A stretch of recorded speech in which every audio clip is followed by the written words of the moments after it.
करौली में सांप्रदायिक हिंसा का आज चौथा दिन है। 2020 में हुए दिल्ली दंगे की तर्ज पर शनिवार को राजस्थान के करौली में हुआ उपद्रव पहले से ही प्लान था। ये हिंसा सोची समझी साजिश का हिस्सा है। इसके कई सबूत न्यूज नेशन के कैमरे में कैद भी हुए हैं।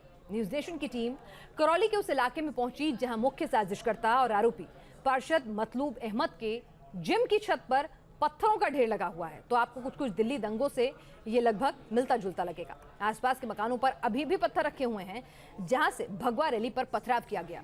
अब घर के छत पर अगर कोई इतने भारी भरकम पत्थर ले जाकर जमा करेगा और वो भी एक दो नहीं बल्कि सैकड़ों की तादाद में, तो सवाल तो उठेंगे कि आखिर आपकी मंशा क्या थी। करौली में हुई सांप्रदायिक हिंसा क्या कोई सोची समझी साजिश का परिणाम था? क्या वजह थी शनिवार को हिंदू नववर्ष पर निकाली जा रही शोभा यात्रा पर पथराव होता है? हम आपको वो तस्वीरें दिखा रहे हैं। ये जो आप पुलिस की तस्वीर देख रहे हैं, एफएसएल की टीम है। ये इस पूरे घटनाक्रम को अंजाम देने वाले मुख्य साजिशकर्ता मतलूब अहमद, जो निर्दलीय पार्षद हैं, जिन्होंने कांग्रेस को समर्थन दे रखा है, उनकी जिम है। और इसके साथ आप देखिए तस्वीरों में एक बड़ा ढेर आपको नज़र आएगा। ईंट पत्थरों का ढेर है, ये आप देख सकते हैं। सफाई कितनी की गई है इसका भी अंदाज़ा लगा सकते हैं, क्योंकि आज चौथे दिन क्राइम सीन का बोर्ड आगे लगा दिया गया है और यहाँ ये पुलिस के जवान पहुँचे हैं, तैयारी कर रहे हैं, एक एक पहलू को जांच कर रहे हैं कि किस तरह इस घटनाक्रम को अंजाम दिया गया है।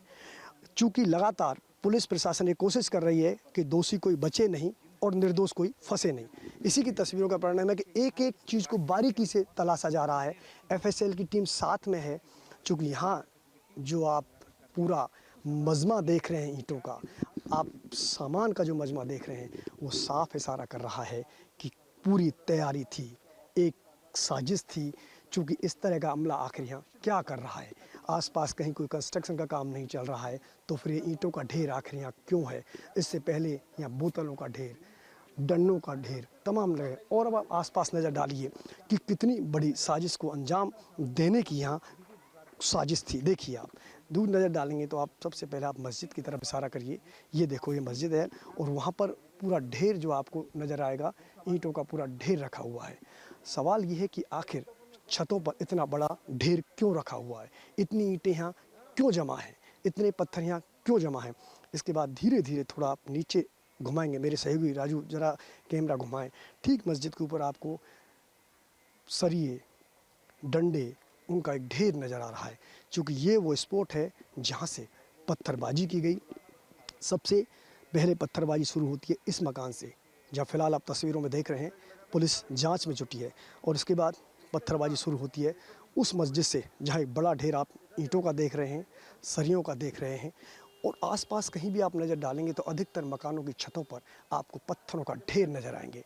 आखिर सवाल ये है कि ये पत्थरों के ढेर क्यों हैं? खैर, इस सवाल का जवाब तो पुलिस प्रशासन तलाश ही रहा है, लेकिन जब शनिवार को शोभा यात्रा निकाली जा रही थी, उस दौरान इस पूरे इलाके की ड्रोन से जांच क्यों नहीं की गई? चूँकि ये पता था कि शोभा यात्रा निकल रही है, कहीं भी विरोध हो सकता है, ऐसे हालात बन सकते हैं, तो फिर क्यों इसकी जांच क्यों नहीं की गई? प्रशासन की लापरवाही का अंदाज़ा आप इसी से लगा सकते हैं कि चौथे दिन पहुंचकर पुलिस ने उस स्थान को, जो कि इस पूरे घटनाक्रम को अंजाम देने का साक्षी रहा है, जहां पर शोभा यात्रा पर पथराव किया गया, हमला किया गया, उसको आज क्राइम सीन में तब्दील किया गया है। इससे साफ जाहिर होता है कि शनिवार को हुई घटना किसी बड़ी साजिश की ओर इशारा कर रही है, जिसकी पहले से ही प्लानिंग चल रही थी। वीडियो जर्नलिस्ट राजू चौधरी के साथ लाल सिंह फौजदार, न्यूज नेशन, करौली। कर्फ्यू लगा हुआ है, जो गलियां आबाद थीं उनमें सन्नाटा पसरा है और प्रशासन की लापरवाही देखिए आप। 4 दिन बाद उस स्थान को क्राइम सीन में तब्दील करते हो जहां पर इस पूरे घटनाक्रम को अंजाम दिया गया। शनिवार को जब हिंदू नववर्ष पर भगवा रैली निकल रही थी, तो ठीक मेरे पीछे जो आप तस्वीर देख रहे हैं, ये वो जिम है जहां से सबसे पहले पथराव की शुरुआत हुई। जो मुख्य साजिश करता है पार्षद मतलूब अहमद, फरार है।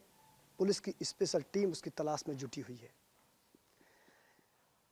इससे और अंदाज़ा लगा लीजिए आप कि प्रशासन की लापरवाही उस समय तो रही कि इस पूरे इलाके की ड्रोन से जांच नहीं करवाई गई, कोई सर्वे यहाँ नहीं किया गया, जबकि लगातार इंटेलिजेंस इनपुट आता है, ऐसे हालात लगातार बन रहे हैं कई राज्यों में कि धार्मिक यात्राओं पर पथराव हो रहा है।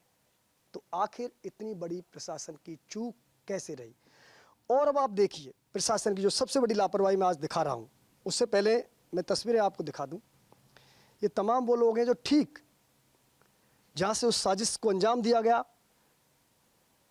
वो जिम जहाँ से इस करौली की सांप्रदायिक फिजा में जहर घोल दिया गया, वो जिम जहाँ से यहाँ के सामाजिक ताने बाने को तार तार करने की साजिश रची गई, वो स्थान जिसने पूरे भाईचारे को खत्म कर दिया, और आज निर्दोष लोग 4 दिन से कर्फ्यू की सजा भुगत रहे हैं।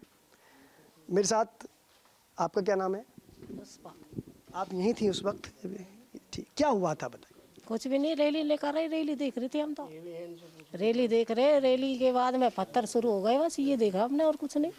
अच्छा, पत्थर। हाँ। आप कहाँ से रैली देख रहे थे? हम तो यहीं से देख रहे। यहाँ से? हाँ। और पथराव कहाँ से शुरू हुआ? पत्थर तो मस्जिद के यहाँ से, इनके यहाँ से हुआ। वहाँ से और यहाँ से। फिर आप एकदम, फिर आपने क्या किया? हमने कुछ नहीं किया, हम तो घबरा गए, मैं तो घबरा गई, मैं तो भगया बोला, मैंने और कुछ भी नहीं देखा। आप भी उस वक्त यहाँ थे जो आपने मंजर देखा? हाँ। क्या हुआ था? क्या हुआ था? रैली निकल रही थी, उसको देखने आए थे, पत्थर फेंक रहे थे और क्या। आप भी यहीं थे उस समय? हाँ, मैं आया था, ट्यूशन पढ़ा के आया थोड़ी देर बाद, फिर भागा दौड़ मची, हम अंदर घुस गए, यहाँ कमरा में घुस, गेट लगा लिया हमने। मैं ट्यूशन पढ़ा के आया था 5:30 पौने 6 बजे, फिर अंदर घुस गए हम तो, फिर भागा दौड़ है गई, किवाड़ बंद करके हम तो अंदर चले गए साहब। अब वजह तो यही है, झगड़े का वो है, और वजह क्या हो सकती है? पहले से ही आदमी अगर तैयारी में रहेगा तो कोई ना कोई कारण झगड़े का तो है, तो इसीलिए इनको इकट्ठा किया है और पूरी प्लानिंग के तहत ये काम हुआ। पूरी प्लानिंग के तहत? पूरी प्लानिंग के तहत है, बिल्कुल। इसमें प्रशासन की लापरवाही साफ है। प्रशासन 2 घंटे बाद आया है, 2-2.5 घंटे बाद प्रशासन आया है। 2 घंटे तक बिल्कुल भी मार्केट में भी कोई प्रशासन नहीं, नजर ही नहीं था। 2 घंटे तक पूरी तरह से ये आपका इलाका उपद्रवियों के हवाले था? उपद्रवियों के हवाले ही था, बिल्कुल बिल्कुल। बाजार में भी यही हालात थे, बाजार के भी यही हालात थे, कई दुकानों में आगे लग रही, तोड़ फोड़ है रही, खूब डंडे चल रहे, फिर भी प्रशासन नाम की कोई चीज़ नहीं। कुछ नहीं, आराम से रैली गुजर रही थी, एकदम से पूरे मतलब कि जितने भी मुसलमान थे ना, वो मस्जिद में से निकले और छतों पे चढ़ गए, और छतों पे चढ़ के पत्थर फेंकने लग गए, तो भागदड़ हो गई एकदम से, और सब इधर उधर घुस गए, और ऊपर से उनको भी, पुलिस वालों को भी पत्थर लगे थे, तो वो आगे भाग गए इसलिए, और 2 घंटे तक फुल पत्थर फेंके, डायरेक्ट पत्थर फेंक रहे थे आमने सामने। तो मुझे तो ऐसा लगा कि शायद मोमडनों में लड़ाई हो रही हो, इस वजह से फेंक रहे हो, तो हमें तो पता ही नहीं था कि ये हिंदू लोगों पर ही फेंक रहे हैं। हाँ, आमने सामने से फेंक रहे थे, तो ऐसा ही लग रहा था शायद इन्हों में ही लड़ाई हो रही है, ऐसे नहीं पता कि आगे से भी स्टार्टिंग हो रही है पत्थर की, हमने तो इधर से ही देखा था। और जैसे ही पता लगा ये तो कोई रैली पर पथराव किया जा रहा है, तो फिर आप एकदम डर गए? देख ही नहीं पाए, इतना डर गए कि देख ही नहीं फिर रहे कि उनको देख भी लें कि कैसे पथराव हो रहा है। अब भी डर लगता है? हाँ, रातों में नींद भी नहीं आती, डर भी लगता है, फिर आसपास है, और कभी कल तो प्रशासन भी नहीं था, बस गश्त पे ही था। परसों पहले दिन तो प्रशासन भी बैठा था नीचे, तो थोड़ा लग रहा था कि कोई है। कल तो प्रशासन भी नहीं था नीचे मस्जिद के यहाँ। आप नहीं थे उस वक्त? हाँ, हम रैली में थे। रैली में था तो। हाँ। आपको ज़्यादा क्या एग्जिट क्या? एग्जैक्ट कुछ नहीं आता, हम यहाँ पे नीचे ढोली खार में रैली के साथ आ रहे थे, तो डीजे चल रहा था, डीजे पे ऊपर से पथराव हुआ था, तो हम सब इधर भग गए, पुलिस वालों की भी लगी, वही भग गए। 4-5 जने तो जिनके सर फटे वो उठा के गाड़ी में रखे हैं, सारे के लगे, भगदड़ मच गई पूरे एरिया में, मोटरसाइकिलों में आग लगा दी। फिर अचानक हुआ था कि ये? अचानक हुआ था, इनकी पहले से प्लानिंग थी, ये सब छतों पे थे, नीचे से कुंदी लगा के। वैसे एक बुड्ढा और 3-4 बच्चे पत्थर फेंक रहे थे, 2 लड़के बड़े थे और 2 लड़कियां थी छोटी छोटी, 5 जने थे इस पर। लगातार पत्थर फेंक रहे थे? हाँ, पत्थर फेंक रहे थे। आप यहीं थे उस वक्त? उसी वक्त हम तो जुलूस देखने आते ही हैं, कुछ भी निकले अठवारे में से हम तुरंत घर छोड़ के आ जाते हैं देखने, ये हमारा पड़ोस है बिल्कुल। यानी कि अब जैसे जैसे परतें खुल रही हैं और जैसे जैसे तथ्य सामने आ रहे हैं, वो साफ इशारा कर रहे हैं कि शनिवार की शाम को जो भगवा रैली पर पथराव हुआ वो किसी सुनियोजित साजिश का हिस्सा थी। वो कोई ऐसी सोची समझी प्लानिंग थी, क्योंकि लगातार जब रैली निकली, जैसा कि प्रत्यक्षदर्शियों का कहना है कि सभी ने दरवाजे बंद कर लिए, छतों पर जमा हो गए और छतों पर पहले ही पत्थरों का ढेर पड़ा हुआ था, बोतलें पड़ी हुई थीं, डंडे थे, सरिया थी। यानी कि बात साफ है कि अभी तक जो तस्वीर सामने आ रही है वो इशारा कर रही है कि एक सोची समझी प्लानिंग के तहत करौली की सांप्रदायिक फिजा को आग लगा दी गई। और फिलहाल भी वो जो घर आसपास हैं वो सहमे हुए, डरे हुए हैं, रात को सो नहीं पा रहे हैं। वजह 2 घंटे तक ये इलाका जलता रहा, प्रशासन कहीं मौजूद नहीं था। अब भला इन लोगों को कैसे भरोसा हो, किस पर भरोसा हो कि कौन हमें बचाएगा, कौन हमारी सुरक्षा करेगा। वीडियो जर्नलिस्ट राजू चौधरी के साथ लाल सिंह फौजदार, न्यूज़ नेशन, करौली। शनिवार को हुई करौली में सांप्रदायिक हिंसा का असर आज भी साफ दिखाई दे रहा है। फिलहाल जिस इलाके में मौजूद हूँ वहाँ गलियों में सन्नाटा पसरा है।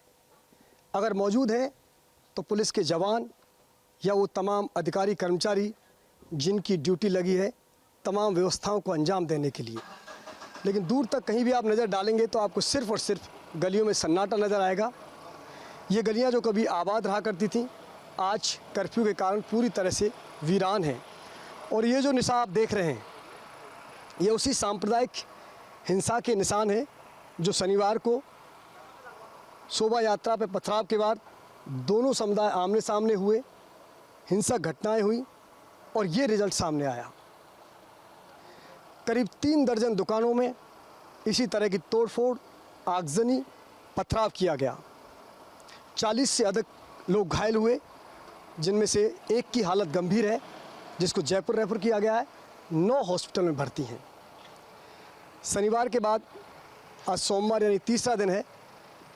कर्फ्यू आज भी लगा हुआ है, लिहाजा आम लोगों को रोज़मर्रा की दिक्कतें ना आए, प्रशासन ने सब्जी और दूध की सप्लाई की व्यवस्था की है। लेकिन बावजूद इसके लोगों को भारी दिक्कतों का सामना करना पड़ रहा है। अब प्रशासन के सामने जो सबसे बड़ा सवाल ये है कि आखिर करौली की इस सांप्रदायिक हिंसा के पीछे जिम्मेदार कौन था? कौन थे वो जिनके नापाक इरादों के चलते शांत करौली जल उठा और इन गलियों को वो भुगतना पड़ रहा है? आप दूर तक भी नज़र डालेंगे, मेरे सहयोगी राजू चौधरी आपको तस्वीरों में दिखा रहे हैं कि किस तरह गलियां सूनी हैं, गलियों में सन्नाटा पस रहा है। अगर कोई आवाज़ आती है तो सिर्फ ये कि कर्फ्यू लगा हुआ है, बाहर नहीं निकलें। ऐसे में आम लोगों को तमाम दिक्कतों का सामना करना पड़ रहा है। ये तस्वीर है करौली की तीसरे दिन, शनिवार की शाम को ये घटना हुई और आज सोमवार को भी पूरी तरह से सन्नाटा पस रहा है। और हमारे साथ हमारे सहयोगी लाल सिंह फौजदार इस वक्त जुड़े हुए हैं। लाल सिंह, जिस तरह से आपने तमाम एक्सक्लूसिव रिपोर्ट ग्राउंड जीरो पर पहुंचकर दिखाई हमारे दर्शकों को, सीधे सीधे तौर पर अब ये साफ हो गया है कि ये पूरी प्लान साजिश थी। क्या कुछ जांच में बात आगे बढ़ी है और फिलहाल वहां की मौजूदा स्थिति क्या है?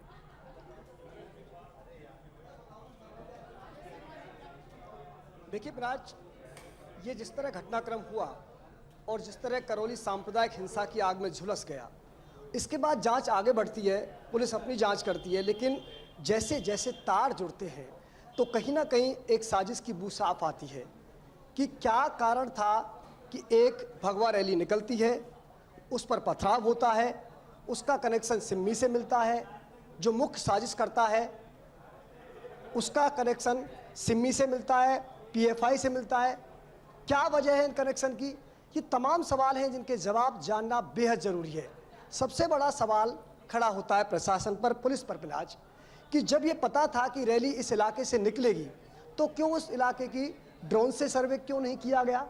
क्या उनके पास कोई इंटेलिजेंस इनपुट नहीं था तो पीएफआई के पास ये सूचना कैसे पहुंच गई कि इस तरह के दंगे हो सकते हैं? एक पत्र लिखा जाता है सीएम को, डीजीपी के नाम, उनके पास पूरा इनपुट है कि करौली में हिंसा हो सकती है, आगजनी हो सकती है, तोड़फोड़ हो सकती है, लेकिन प्रशासन के पास कोई इनपुट नहीं है।